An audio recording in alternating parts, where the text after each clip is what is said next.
এর আগে 3-3 এই মোদার অভিযোগ আসে যে অভিযোগটা ছিল এরকম যে একটি মৃত প্রায় গরুর মাংস এখানে বিক্রি করা হচ্ছিল। তো আমরা এখানে অভিযানে আসার পরে দেখি যে যিনি অভিযুক্ত ব্যক্তি তিনি এখান থেকে পালিয়েছেন, যে কারণে আমরা কাউকে আটক করতে পারি নাই। তো আমাদের মোবাইল কোর্ট আইনে আমাদের যে সুযোগগুলো রয়েছে আমরা সেই সুযোগগুলো ব্যবহার করব। সংশ্লিষ্ট আইন অনুযায়ী আমরা এটা লিখিতভাবে আমরা পরবর্তী ব্যবস্থা গ্রহণের জন্য আমরা উপযুক্ত সকাল 8:30টার সময় আমার কাছে একটা ফোন আসে যে মোড়ে মোড়া গরু জমাইতেছে।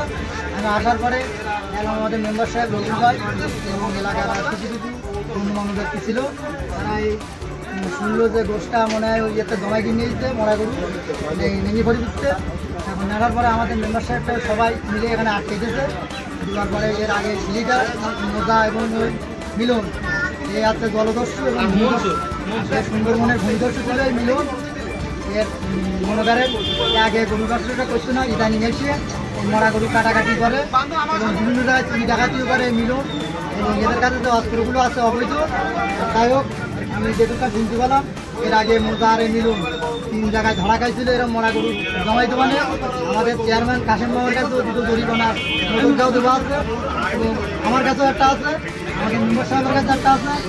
4-5 জায়গায় এই মিলন আর এই মোজা জরিমানা দিচ্ছে এবং নতুনটাও দিয়েছে যে এরকম ধরনের কাজ যাতে না হয় তার জন্য ওর লাইসেন্স যদি থাকে ওর লাইসেন্স তো বাতিল করো।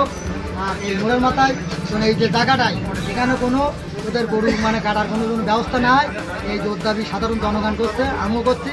আপনারা এই দৃষ্টি আকর্ষণ আপনাদের কাছে করছে এবং প্রশাসনের কাছে বলতে চাই যাতে ভবিষ্যতে এরকম কাজ যেন আর কেউ না করতে পারে। তাই তাদের বিরুদ্ধে জোরভাবে আইনগত ব্যবস্থা নেওয়ার জন্য আগ্রহ আবেদন জানাই।